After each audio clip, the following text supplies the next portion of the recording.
গণতন্ত্রের চর্চা থাকলে সত্য কথা উচ্চারণ করা যায়, ন্যায়ের পক্ষে সংগ্রাম করা যায়, গণতান্ত্রিক পরিবেশ থাকলে তাহলে আজকে অবাধ সুষ্ঠু নির্বাচন মানুষের প্রত্যাশা যেটি ছিল ডক্টর মোহাম্মদ ইউনূস প্রধান উপদেষ্টা তার নেতৃত্বে সেটি সম্ভব হয়েছে।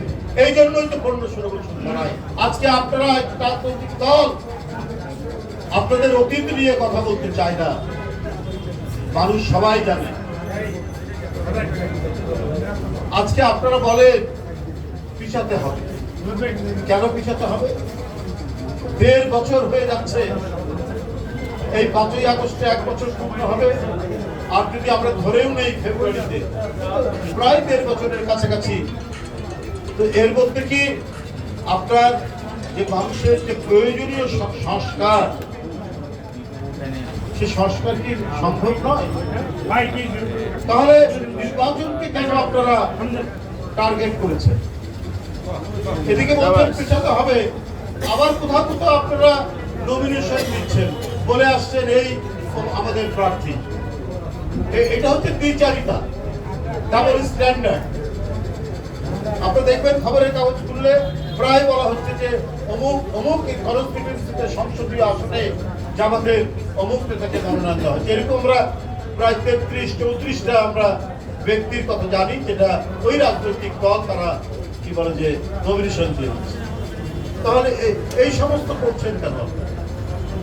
নির্বাচন পেছানোর কথা বলছেন, আবার ওদিকে নমিনেশন দিচ্ছে। এইটা আমরা রাজনৈতিক যে স্টাডি ওনাদের সম্পর্কে, এটা আমরা দেখেছি যুগ যুগ ধরে তারা জনগণের সেন্টিমেন্টটা বুঝতে চায় না। যদি জনগণের সেন্টিমেন্ট বুঝতে চাইতো তাহলে 71 সালের বিরোধিতা করতো না, তাহলে 86 সালে শেখ হাসিনার সাথে গিয়ে এরশাদের একটা নির্বাচনে তারা অংশগ্রহণ করে। কারণ এরা জনগণকে কোনো ম্যাটার করে। জনগণের যে মূল্য আছে গণতন্ত্রে, সবচাইতে বড় মূল্য, সেই মূল্যকে তারা পাত্তা দিতে চায় না। তারা নিজেদের ফায়দা, রাজনৈতিক ফায়দা লুটার জন্য কাজ করেন, কিন্তু এই কাজ করতে গিয়ে, এই ফায়দা লুটতে গিয়ে বরং ওনারা বারবার ক্ষতির সম্মুখীন হচ্ছে। এককভাবে নির্বাচন করে 2-3টার বেশি ওনারা পান।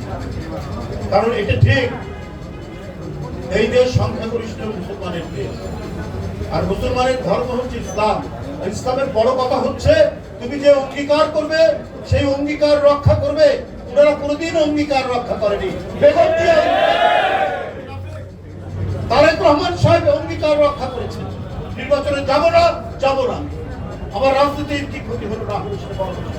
আমি জনগণকে বলেছি যে শেখ হাসিনা একটা দুরাচার, শেখ হাসিনা গণতন্ত্র হত্যাকারী, শেখ হাসিনা খুনের জননী, অতএব তার অধীনে কোনো ভালো কাজ হতে পারে না, অবাধ সুষ্ঠু নির্বাচন হতে পারে না।